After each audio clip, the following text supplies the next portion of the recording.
You are not a thing to be found. You are not a riddle that needs solving, nor a treasure hidden at the end of some spiritual map. The very impulse to search for yourself is the precise movement by which you slip from your own grasp, like trying to seize a reflection in a lake and scattering it with the hand that reaches. The self you imagine is a mirage generated by the effort to pin it down, and the moment you relax that effort, the mirage softens, the lake becomes still, and what you are, vivid, awake, already present, shines of its own accord. So let us begin not with a quest, but with a stopping, not with a march forward, but with the radical experiment of ceasing to push. For the one who pursues is the one who runs away. The hunter and the hunted are the same movement. To find yourself, stop looking for yourself. Consider how a cat sits in a patch of sun. It does not make appointments with its being. It does not set goals to become the cat it already is. It simply participates, with whiskers, breath, and a faint purr, in the total fact of this moment. That is sanity. But we have been taught to stand outside ourselves like managers of an enterprise, forever checking quarterly reports on our worth, forever optimizing. We confuse living with accounting, and then we wonder why our books never balance. To stop looking is not a laziness, it is a different kind of attention. Suppose you hold a snow globe and shake it until the flakes blur into a frantic blizzard. That is the mind when it tries to find itself by effort. What am I? Where am I going? Who should I be? Now set the globe down. Do nothing. Watch as the flakes descend and the scene clarifies by its own gravity. In that stillness, you notice a lamp in a tiny window, a curve of path, a doorway. You didn't make the clarity, you allowed it. We were told from early on that the self is a project, a brand to curate, a resume to polish. But projects are never finished. Brands must be defended. Resumes demand proof. And so we become employees of our own reflection, clocking in each morning to assemble a better me from slogans and strategies. Yet the more we strive, the more we inherit the subtle conviction that we are not yet the thing we are building. This is the hidden cruelty of self-improvement. It smuggles in the belief that you are fundamentally lacking. Stopping is not defeat. It is the refusal to collaborate with that lie. Now you might say, if I don't search, I'll be lost. But examine this closely. When you are absorbed, utterly present, in a conversation, a craft, a sunrise, are you lost or found? In those intervals of simple participation, you are least anxious about who you are and most alive. The paradox is beautiful. The less you try to be yourself, the more yourself you feel, like dancing. The moment you watch your feet, you start to trip. Dance forgets the dancer. Life forgets the manager. This is what I mean by stopping, not collapsing, but sinking back into the spontaneous current that has been carrying you all along. Let us look at the fear behind the search. Perhaps it says, if I do not define myself, I could become nothing. But that is the mind's superstition, like mistaking the open sky for emptiness. The sky is not nothing. It is the space in which everything appears. Likewise, the spaciousness of your awareness is not a void. It is the luminous field in which thoughts, feelings, and sensations arise and dissolve. When you stop chasing after a solid self, you discover a living clarity that needs no certificate. The mirror does not keep a photograph, it simply reflects. The fact that it holds nothing is precisely why it can show anything. So I invite you now, gently, to relax the fist that grasps at yourself. Let the hand open, feel how the world arrives. On its own, sounds from the room you sit in, the weight of your body against the chair, a hum in the background, the tide of your breath. All of this is happening without a CEO at the helm. No one is pulling levers, the heart beats without management. Already, without a search, you are present, transparent, awake to the suchness of this moment. Finding is happening in the absence of a finder. And from here we will continue, not as explorers chasing a horizon, but as swimmers learning to float. When you stop looking for yourself, you can finally look as yourself, and that is an entirely different view. Notice the habit of the mind to tag everything with a name and then behave as if the tag were the thing itself. Anxiety, purpose, identity, labels affixed to living processes like flags staked in moving water. We keep a catalogue of ourselves, a narrative assembled from remembered triumphs and embarrassments, compliments and criticisms, photographs and profiles. But this archive, for all its detail, is a museum of the past. It exhibits who you were, not what you are. What you are is not the portrait. It is the light that makes the portrait visible, and light cannot look at itself directly. Try to bite your teeth. Try to see your seeing. The instrument dissolves in the act. Reality is intimate in a way that forbids the stance of a spectator. Like the eye, you see everything but never see the eye itself, except in a mirror, which is to say as an image. When you chase a self that can be seen, you are chasing an image, a delayed echo of what has already occurred. Imagine walking through a forest at dusk. You come upon a clearing where fireflies rise and fall like breathing stars. The mind, conditioned as it is, will count them, map them, compare them with memories of other clearings. But the living intelligence of the moment doesn't need a census. It needs your presence, unmeasured, non-interfering, at ease. In that ease, the scent of damp earth speaks its quiet language. The wind writes poems in tea. He leaves. There is no you separate from this event. The listener and the song are the same happening. The more deeply you feel this, the less urgent the search becomes. Our search often hides in virtuous disguises. We strive to be authentic, original, true. Yet the very notion assumes a standard, like a mythical template of real me kept in a vault somewhere. We audition for ourselves and berate ourselves for failing to fit the part. But authenticity is not a performance. It is the absence of performance. It is what remains when you stop imitating the idea of yourself. Think of a flute. Its music depends on its emptiness. If you pack it full, no song can pass. The person who says, I will become myself by filling myself with ideals, doctrines, strategies, turns the flute into a stick. Emptiness here is not lack. It is capacity. It is the room in which the tune appears. So to stop looking for yourself is to become empty in the most musical way, to let the breath of life play through you without obstruction. Then the melody is not composed by a separate me. It is the world singing itself as you.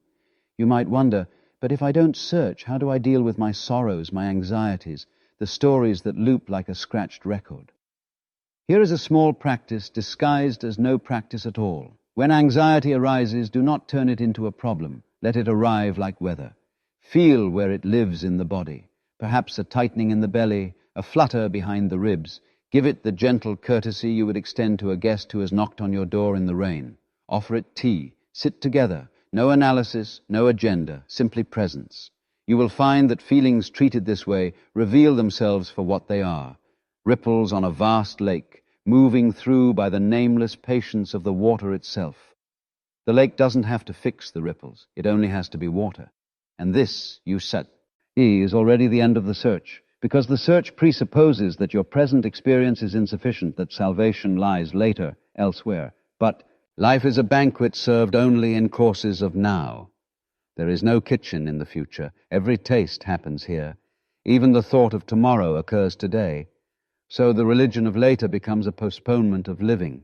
The sacrament is this breath, consecrated by attention. Look at how rivers flow. They do not consult maps. They find their way by being their way. The river is both the path and the traveler. When you recognize that you too are not a thing moving along the timeline, but the very motion of experience unfolding, your steps become lighter. You stop dragging a me behind you like luggage and travel as wind travels, through openings, around obstacles, meeting the world with the intelligence of water. When people say, I'm trying to be present, they have already stepped aside from presence and contracted into a manager trying to supervise the moment. Drop the supervisor. As you listen now, there is already hearing. As you sit, there is already sitting. Add nothing, subtract nothing. Notice the fragrance of isness that hangs in the air when you stop narrating it. In that fragrance, the search engine of the mind idles. The screen goes quiet. The scene shows itself. So let us proceed, not with urgency, but with that lucid leisure in which the most important truths make themselves known. They do not arrive when chased. They arrive when welcomed. What of purpose, then? We have been told to find our purpose as if it were a lost umbrella on a rainy day. But purpose is not an object. It is a verbing of life through your particular shape. A bamboo flute does not go hunting for a melody in the forest. When the wind moves, the bamboo sings. In the same way, when life moves through the open conduit of your attention, it expresses as your care, your curiosity, your craft, your love. This is not the purpose you obtain. It is the purpose that obtains you. From the vantage point of this allowing, practical life becomes surprisingly simple. You answer emails, you wash dishes, you hold a child's hand crossing the street. None of these activities suffer from the absence of a self to improve. On the contrary, they become intimate. And intimacy brings an elegance of action, a natural intelligence. The knife knows how to cut when your hand stops arguing with the carrot. The conversation deepens when you no longer audition lines in your head while the other is speaking. Presence is efficient in the most soulful sense. It wastes nothing by resisting what already is. Relationships transform in this light. Much of our entanglement with others arises from using them as mirrors to check our reflection. Am I acceptable yet? Am I shining enough? But people are not mirrors. They are living weather. When you stop recruiting them to stabilize your image, you can finally feel them and be felt by them. Listening stops being a tactic and returns to being a gift. Love stops being a negotiation and returns to being a generosity of attention. You are no longer trying to be lovable. You are simply available, and availability is the secret scent of love. Consider the ego. It is not a villain to be slain, but a useful costume, the name tag you wear at the party so the waiter knows where to place the drink. The trouble begins when you try to sleep in the costume and shower in it and make a religion of it. The name tag peels off in the steam, and still you clutch it, proclaiming, "This is who I am." Let the costume play its role in the theater of social life. Bow when the scene ends.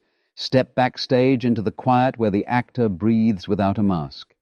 It is not that you must destroy the mask. You must remember you are not confined to it. In the practical realm, this remembering looks like 1,000 small surrenders that return you to the natural ease of bees. And when tension mounts, pause, feel the soles of your feet, let the shoulders drop as leaves drop in autumn.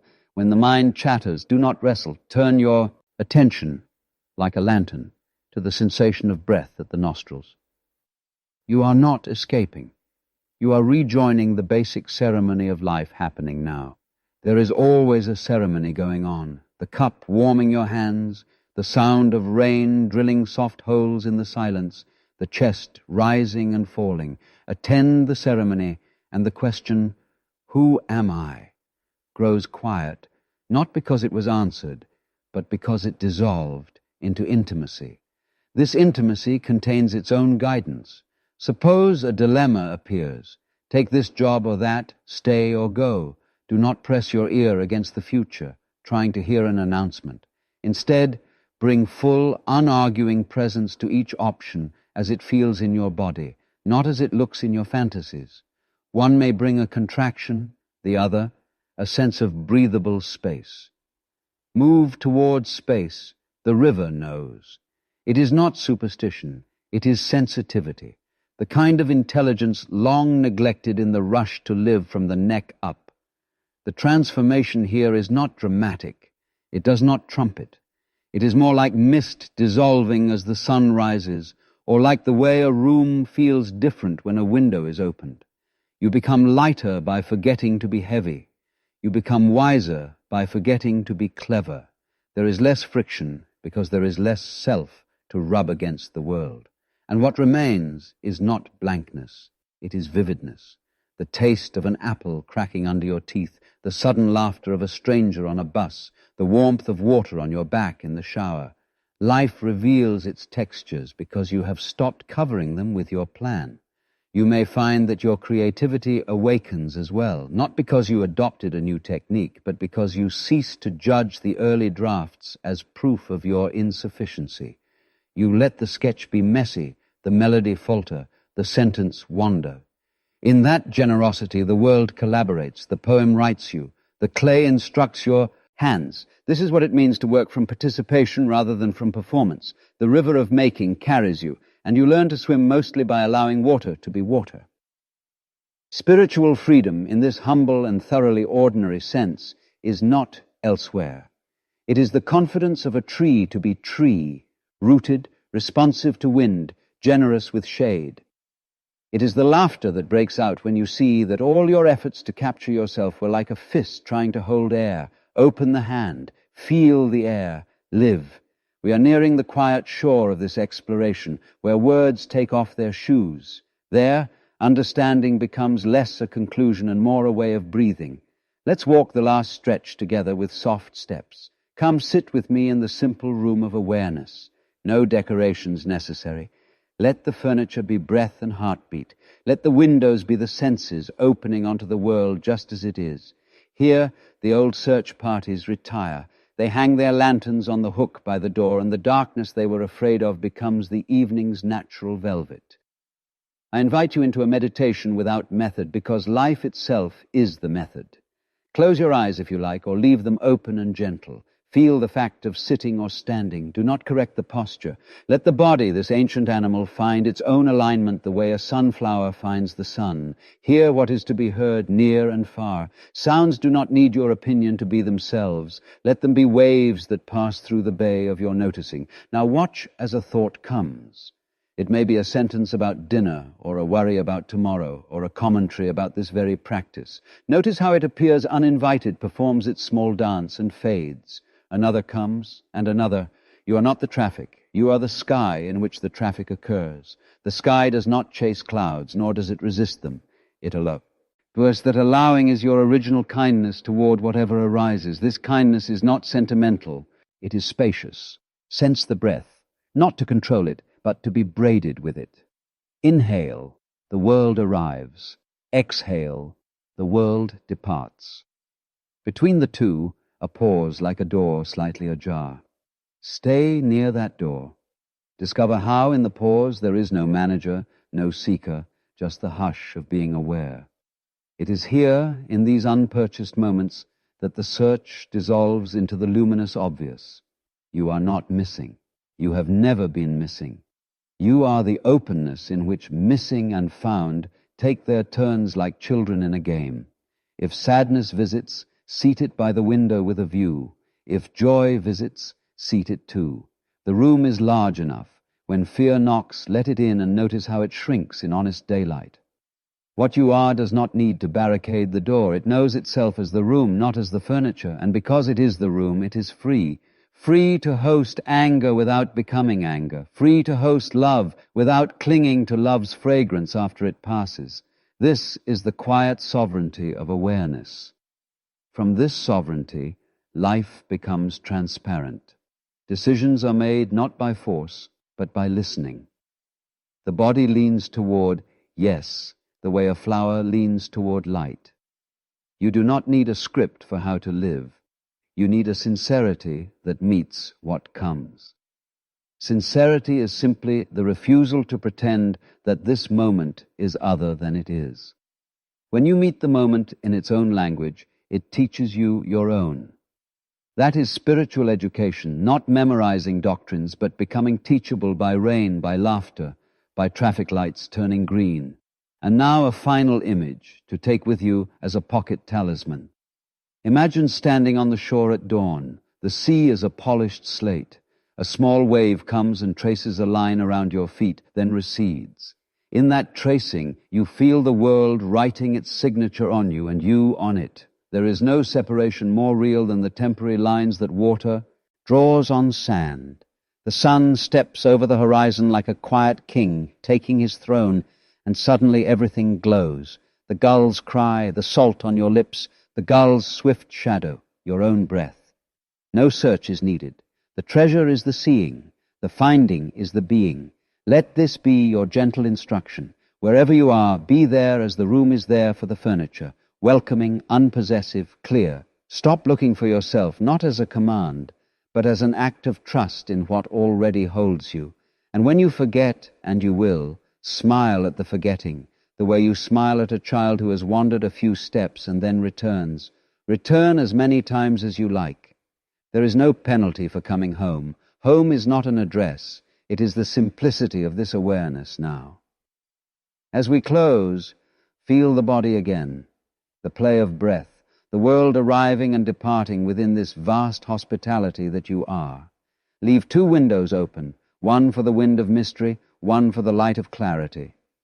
Between them, live like a flute, empty enough for the song to pass. And hear, in the quiet after these words, how life begins speaking in its first language, which is silence. Let that silence touch your forehead like a blessing. Let it sink like rain into the soil of your days. Rest there